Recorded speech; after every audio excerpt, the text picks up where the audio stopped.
We all have learned divisibility rules of 2, 3, 5, maybe 11. After that, it becomes impossible to remember. But guess what? You are never supposed to memorize them. You can generate the rule for any prime number by yourself. Let me show you a simple method that works on any prime number. Consider prime number 13. To form its divisibility rule, multiply last digit by a number, let's say m, and add it to the remaining number. So 3m plus 1 must be equal to the number itself, 13. Now solve for m. In this case, it is 4. So the divisibility rule of 13 become multiply the last digit by 4 and add it to the remaining number. Let's check for the number 546 if it is divisible by 13. Multiply last digit by 4, 6 into 4, 24, and add it to the remaining number. So 54 plus 24, 78 is divisible by 13, making 546 also divisible by 13. Let's find rule for another prime number, 29. Again, multiply the last digit 9 by m and add the remaining number 2. This must be equal to the number itself, 29. M becomes 3. That means divisibility rule of 29. Multiply last digit by 3 and add it to the remaining number. Let's check this rule if 493 is divisible by 29. Multiply last digit by 3. 3 into 3, 9, plus remaining number 49 gives 58. That is clearly divisible by 29, making 493 also divisible by 29. Now quickly pause the video and find the divisibility rule of 89.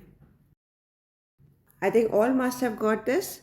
9 into m plus 8 must be 89 and m comes out to be 9. So divisibility rule of 89, multiply the last digit by 9 and add it to the remaining number. You must have noticed in all these divisibility rules, we have added the remaining number. But sometimes it is simpler to get the rule by subtraction. For example, number like 31. Here, if you multiply last digit by m and subtract the remaining number from it, instead of taking resultant as 31, take result as 0 because 0 is anyways divisible by 31. This directly gives m 3, making divisibility rule of 31, multiply last digit by 3 and subtract the remaining number. Similarly, you can find for 41, 61, 71. For 41, multiply last digit by 4 and subtract the remaining number. For 61, multiply last digit by 6 and subtract the remaining number. And 71, multiply last digit by 7 and subtract the remaining number.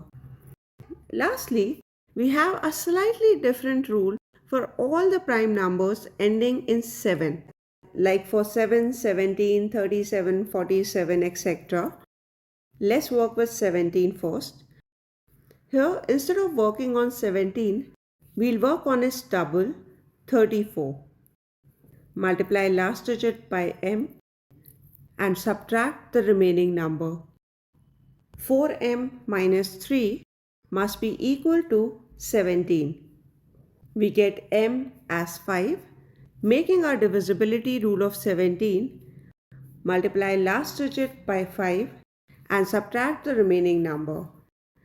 Similarly, let's look for 67. First, take its double to work with. 134. Multiply last digit by m and subtract the remaining number. 4m minus 13 must be equal to 67, making m 20. Giving divisibility rule of 67, multiply last digit by 20 and subtract the remaining number. Remember, these rules can be applied for any prime number, big or small.